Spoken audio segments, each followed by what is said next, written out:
అందరికీ నమస్కారం. ఈరోజు సమంత యొక్క సినిమా మా ఇంటి బంగారం దూసుకుపోతుంది. అసలు ఎక్కడ బజ్ క్రియేట్ అవ్వాల అండ్ ఎక్కడ ఎవరు కూడా ప్రమోషన్ చేసిన దాఖలాలు కనపడాల. ఓన్లీ సమంత ఇంటర్వ్యూలు లైక్ కొన్ని అంతే.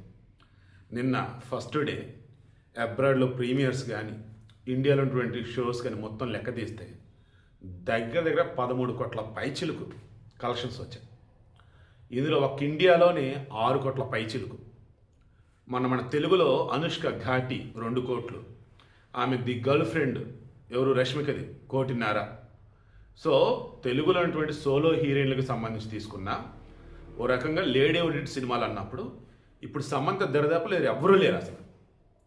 కలెక్షన్స్ పరంగా అన్నప్పుడు డీసెంట్గా దూసుకుపోతుంది. పెద్ద సినిమాకు సంబంధించి 2 వారాలు గట్టిగా వచ్చాయి. నిన్న మా ఇంటి బంగారు సినిమా రిలీజ్ అయింది కదా, దాంతో నెమ్మదిగా పెద్ద సినిమా కలెక్షన్స్ కూడా డౌన్ అవుతున్నాయి అంట. అయితే పెద్ద సినిమా వచ్చేసి 400 కోట్లు దాటిందని అంటున్నారు. బట్ సినిమా బడ్జెట్ 350 కోట్లు అంట. ఆ తర్వాత ఆ ఖర్చులు ఈ ఖర్చులు అవన్నీ కలుపుకుంటే 450 కోట్లు తప్ప డిస్ట్రిబ్యూటర్ల వాళ్ళు పాపం ప్రాఫిట్లోకి రారట. ఆ రకంగా చూస్తే 400 కోట్లు దాటింది. బట్ ఇంకా డిస్ట్రిబ్యూటర్లు పాపం కొంతమంది ప్రాఫిట్లోకి రావాలంట. మేబీ ఈ వీక్లో వచ్చిందని అనుకున్నప్పుడు సమంత మా ఇంటి బంగారం వచ్చింది.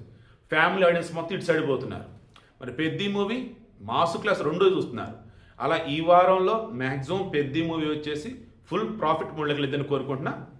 ఇక మా ఇంటి బంగారం మాత్రం నేను శుక్రవారమే 13 కోట్లు అంటే ఈరోజు శనివారం రేపు ఆదివారం 80% కూడా ఇంకో 10 కోట్లు కానీ నెక్స్ట్ వీక్ వచ్చేసి ఫుల్ ప్రాఫిట్లో ఉండింది. సో అంతిమంగా సమంత సూపర్ డబ్బర్ హిట్ కొట్టింది.